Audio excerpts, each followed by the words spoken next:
भारतीय पार्श्व गायन के सुनहरे दौर की बात जब भी होगी, तब सुरों की एक ऐसी मल्लिका का नाम पूरी श्रद्धा के साथ लिया जाएगा जिन्होंने अपनी गरिमा, शालीनता और अद्भुत गायकी से संगीत जगत में अपनी एक अमिट पहचान बनाई।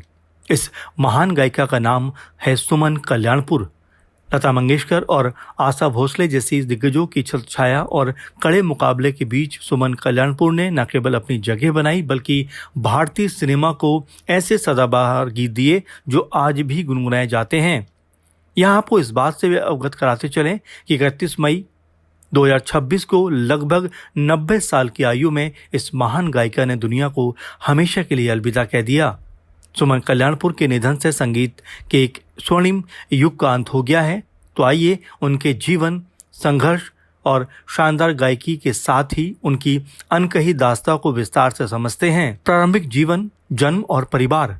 सुमन कल्याणपुर का जन्म 28 जनवरी 1937 को अविभाजित भारत के ढाका, जो अब बांग्लादेश है, उसमें हुआ था। उनका मूल नाम सुमन हेमाड़ी था।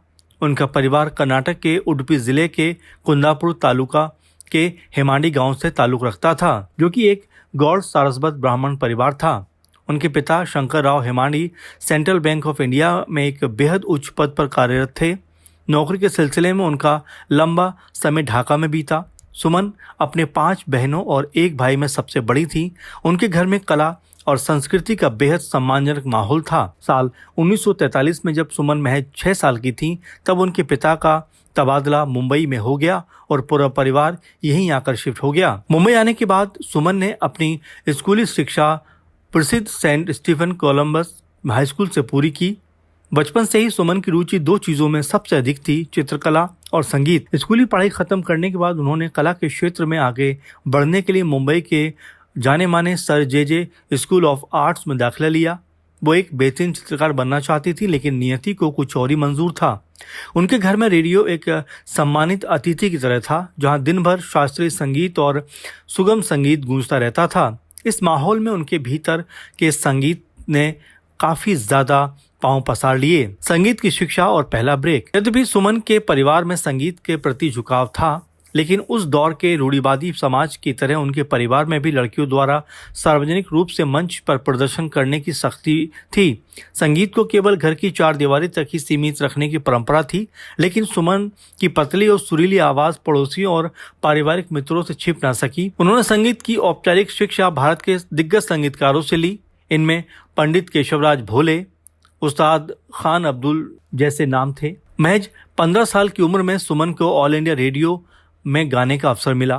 परिवार की बंदिशों के बावजूद पिता के मित्र और संगीतकार डीबी जोग ने सुमन की प्रतिभा को पहचाना। उन्होंने सुमन के पिता से काफ़ी मिन्नतें की और सुमन को अपनी मराठी फिल्म शुक्राची चांदनी, जो 1953 में आई, उसमें गाने की अनुमति दिलवाई।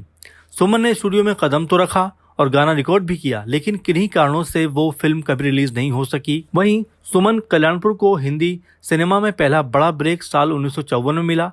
दिग्गज गायक तलत महमूद ने एक कॉलेज फंक्शन में सुमन को गाते हुए सुना था और वह उनकी आवाज़ को सुनकर बेहद प्रभावित हुए थे।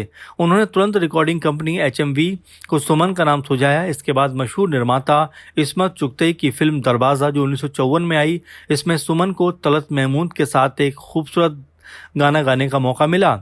इस गाने के बोल थे, एक दिल दो हैं तलबगार, और संगीतकार थे नौशाद। इस गाने के रिलीज होते ही पूरी फिल्म इंडस्ट्री चौंक गई कि इतनी कम उम्र की लड़की की आवाज़ में इतना ठहराव और मिठास कैसे हो सकती है। उसी साल 1954 में उन्हें फिल्म मंगू में संगीतकार मोहम्मद शफी के निर्देशन में एक लोरी गाने का मौका मिला, कोई पुकारे धीरे से तुझे।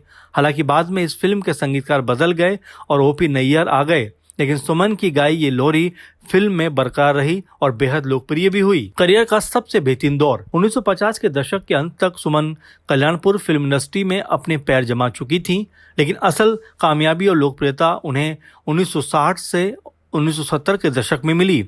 ये वो दौर था जब बॉलीवुड की सबसे व्यस्त और पसंदीदा महिला गायकों में से एक सुमन कल्याणपुर बन गई थी। मोहम्मद रफ़ी के साथ ऐतिहासिक जुगलबंदी के साथ ही सुमन कल्याणपुर के करियर में सबसे बड़ा मोड़ तब आया जब 1960 में उन्हें लगातार मोहम्मद रफ़ी के साथ गाना गाने का मौका मिला। दरअसल उस वक्त मोहम्मद रफ़ी और लता मंगेशकर के बीच कुछ मनमुटाव हो गया था और यही वजह थी कि दोनों ने एक दूसरे के साथ में गाना गाने से इनकार कर दिया था। उस दौर में निर्माता निर्देशकों के सामने संकट खड़ा हो गया, क्योंकि मोहम्मद रफ़ी उस समय के सबसे बड़े गायक थे और उनके साथ गाने के लिए वैसी सुरीली और पतली आवाज़ की ज़रूरत थी। इस शून्य को सुमन कल्याणपुर ने भरा। उन्होंने मोहम्मद रफ़ी के साथ 140 से भी ज़्यादा गाने रिकॉर्ड किए। इन दोनों की जोड़ी ने हिंदी सिनेमा को कुछ सबसे बेहतरीन गाने उस समय दिए, जैसे आजकल तेरे मेरे प्यार के चर्चे हर जुबान पर। यह फिल्म 1968 में आई और इसका नाम था ब्रह्मचारी। नाना करते प्यार तुम्ही से कर बैठे, जब जब फूल खिले फिल्म 1965 में। तुमने पुकार और हम चले आए राजकुमार फिल्म 1964 में आई। ठहरिए होश में आलूं तो चले जाइएगा मोहब्बत इसको कहते हैं 1965। और दिल ने फिर याद किया, इसके साथ ही तुमसे वो हसीना कभी मोहब्बत न मैंने करनी थी। और इस तरह के तमाम गाने उस समय सुमन कल्याणपुर के गाए हुए से जो बेहद हिट रहे। सबसे महत्वपूर्ण बात कि कुछ लोग उनकी तुलना लता मंगेशकर से करने लगे और कई तो कहते कि उनकी आवाज़ हूबहू लता मंगेशकर की जैसी है। उनकी आवाज़ की बनावट, पतली तान और सुरों की शुद्धता इतनी अधिक लता जी से मिलती थी कि आम श्रोता और कभी कभी तो रेडियो के जो एंकर होते थे या उद्घोषक होते थे वो भी भ्रमित हो जाया करते थे कि गाना गाया किसने है। इसी कारण उन्हें इंडस्ट्री में द अदर लता का या लता की हमशक्ल आवाज कहा जाने लगा था। सुमन कल्याणपुर की तुलना पर रुख। इस तुलना के कारण सुमन जी को बड़े बड़े प्रोजेक्ट भी मिले, विशेषकर तब जब लता जी किसी कारणवश उपलब्ध नहीं होती थी या उनका बजट निर्माताओं के लिए बहुत ज्यादा होता था। उदाहरण के लिए फिल्म बात एक रात की 1962 की है। इसमें कालजाई गीत ना तुम हमें जानो ना हम तुम्हें जाने दरअसल सुमन कल्याणपुर ने इसलिए गाया क्योंकि उस समय संगीतकार एस डी बर्मन और लता मंगेशकर के बीच बातचीत बंद थी। एक इंटरव्यू में जब सुमन जी से इस तुलना के बारे में पूछा गया था तो उन्होंने बेहद शालीनता और विनम्र तरीके से कहा था, मैं अपने कॉलेज के दिनों में लता जी के ही गाना गाया करती थी। मेरी आवाज़ प्राकृतिक रूप से ही नाजुक और पतली थी, इसमें मैं भला क्या कर सकती थी। मुझे गर्व है कि मेरी तुलना अब इतनी महान गायिका से होती है, लेकिन मेरी अपनी एक अलग पहचान भी है। भले ही शुरुआत में उन्होंने लता जी की छाया में काम किया, लेकिन धीरे धीरे संगीत पारखियों ने उनकी आवाज़ में उस बारीक अंतर को समझा जिसमें एक अलग तरह की कोमलता और कशिश थी जो केवल सुमन कल्याणपुर की आवाज़ में ही बनती थी। सुमन जी का क्षेत्रीय संगीत में योगदान। सुमन कल्याणपुर की प्रतिभा केवल हिंदी सिनेमा तक सीमित नहीं थी। उन्होंने अपने करियर में 3000 से अधिक गाने रिकॉर्ड किए जो 10 से अधिक भाषाओं में थे। इनमें हिंदी के अलावा मराठी, बंगाली, गुजराती, कन्नड़, पंजाबी, असमिया, भोजपुरी, ओडिया, मैथिली और राजस्थानी के साथ साथ मराठी संगीत में भी उनकी अमिट छाप रही। उन्होंने मराठी सुगम संगीत, भावगीत और अभंग को नई ऊंचाइयों पर पहुंचाया। उनके गाए मराठी गीत आज भी महाराष्ट्र के हर घर में गूंजते हैं। केशवा माधवा ये भजन आज भी महाराष्ट्र के कई स्कूलों में सुबह की प्रार्थना के रूप में गाया जाता है। रिमझिम झरती श्रावण धारा, इसके अलावा और भी कई गीत रहे जो बेहद हिट रहे। व्यक्तिगत जीवन और संगीत। सुमन हेमाड़ी ने साल 1958 में मुंबई के एक प्रतिष्ठित व्यवसायी रामनंद कल्याणपुर से विवाह किया। विवाह के बाद सुमन हेमाड़ी से सुमन कल्याणपुर बन गई। उनके वैवाहिक जीवन की सबसे खूबसूरत बात यह थी कि उनके पति रामानंद ने उनके संगीत करियर पर पूरा समर्थन किया। रूढ़िवादी माहौल से निकलकर काम कर रही सुमन के लिए उनके पति एक ढाल की तरह रहे। शादी के बाद सुमन जब भी गाने के लिए, रिकॉर्डिंग के लिए जाती तो उनके पति हमेशा उनके साथ साई की तरह मौजूद रहते। उनकी एक बेटी है, इसका नाम चारुल अग्नि है, जो वर्तमान में अमेरिका में रहती है। 1980 के दशक में संगीत एक तरीके से सुमन कल्याणपुर के लिए विदाई का दशक कहा जा सकता है। दरअसल 1980 के दशक में धीरे धीरे फिल्म इंडस्ट्री से सुमन कल्याणपुर ने दूरी बना ली। उन्होंने आखिरी बार बड़े पैमाने पर संगीतकार उषा खन्ना, बप्पी लहरी और अनु मलिक के लिए कुछ गाने गाए। साल 1986 में आई अभिनेता गोविंदा की डेब्यू फिल्म लव 86 के लिए उन्होंने अपना आखिरी गाना रिकॉर्ड किया था, लेकिन बाद में किन्हीं कारणों से ये गाना फिल्म में शामिल नहीं हुआ। इंडस्ट्री में बढ़ते शोर शराबे, धुनों के बदलाव और गुटबाजी के कारण उन्होंने खुद को बहुत ही शालीनता से इस लाइमलाइट की दुनिया से अलग कर लिया और अपने पारिवारिक जीवन में व्यस्त हो गयी। सुमन कल्याणपुर को मिले पुरस्कार। सुमन कल्याणपुर को उनके अद्भुत योगदान के लिए कई प्रतिष्ठित सम्मानों से नवाजा गया। पद्म भूषण 2023 भारत सरकार द्वारा देश का तीसरा सर्वोच्च नागरिक सम्मान दिया गया। लता मंगेशकर पुरस्कार 2010 महाराष्ट्र सरकार द्वारा संगीत के क्षेत्र में जीवन भर के योगदान के लिए उनको ये पुरस्कार दिया गया। सुर सिंगार संसद पुरस्कार। फिल्मों में सर्वश्रेष्ठ शास्त्रीय गीत के लिए उन्हें 3 बार इस पुरस्कार से सम्मानित किया गया।